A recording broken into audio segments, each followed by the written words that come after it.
Yes, sir. Yep. Ambassador Parris, can you hear? Yes.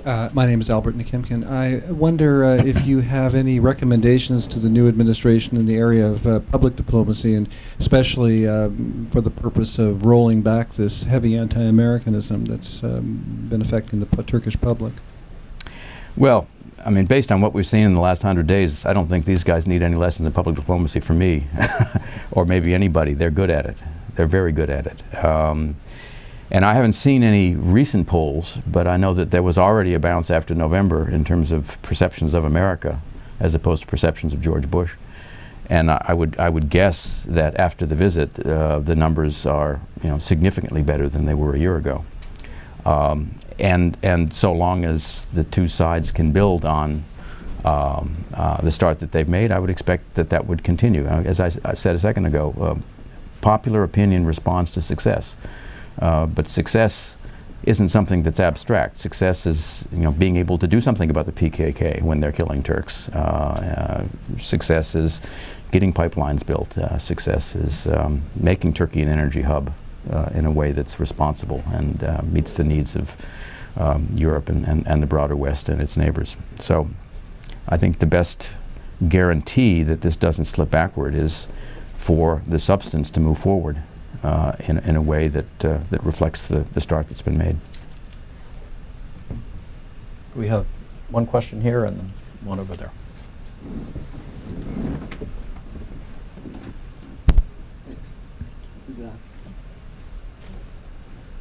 My name is Kevin Slayton. I'm from the Carnegie Endowment for International Peace.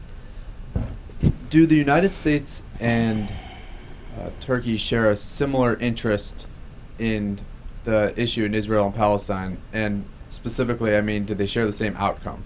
Do they see a common vision? And if so, what can they do in this partnership to bring about that vision more specifically? Thank you. I think broadly speaking, they do have a common vision of a good outcome.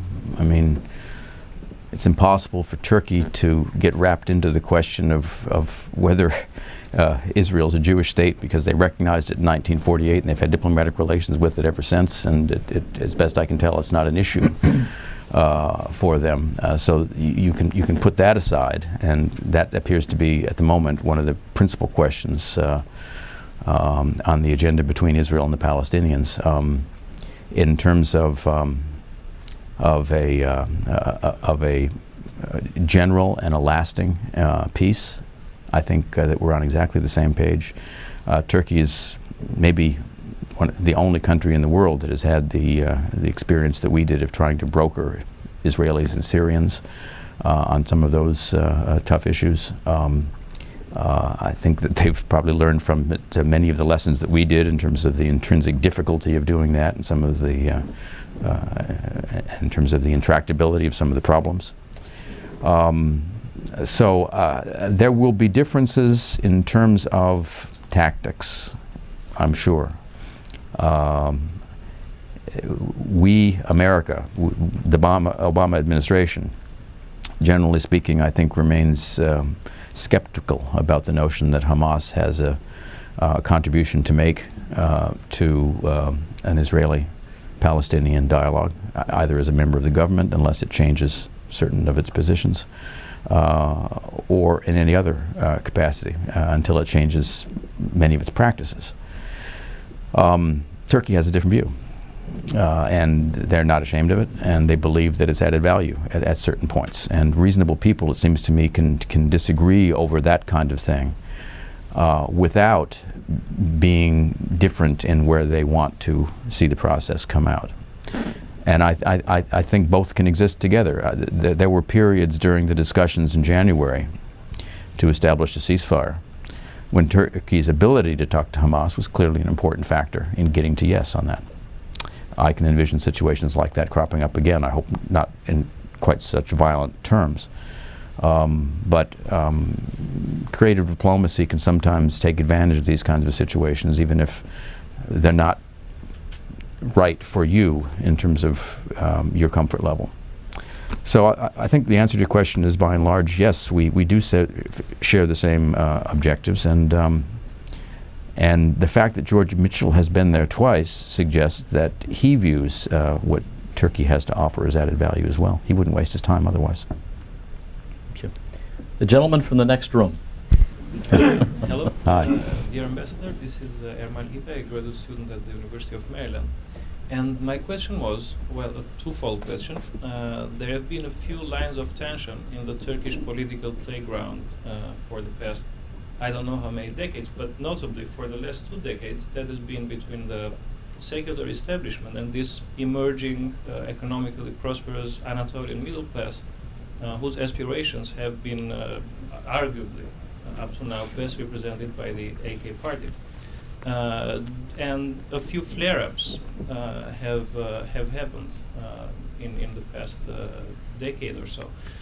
So the first question is, do you predict another flare-up? And the second is, well, in the near future, and to the best of your fortune-telling capacity. And the second question is, what would you predict the role of the United States would be, as opposed to the last time when Secretary Rice said the United States supports democracy in Turkey, which is pretty generic and doesn't really contribute that much to the discussion. Thank you. Well, I'm afraid my crystal ball isn't clear enough to be able to predict with any confidence on my part whether there will be further, as you refer to them, flare-ups, or along what fault lines. Clearly, Turkey, like any other society, is a society in evolution.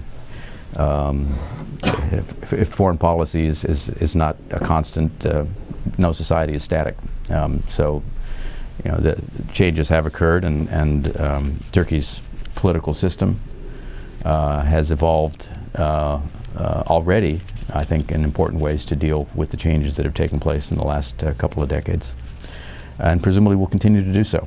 Exactly how, exactly, you know, which directions. I think it's we should be humble, particularly sitting here in another country, in terms of predicting how it's going to happen.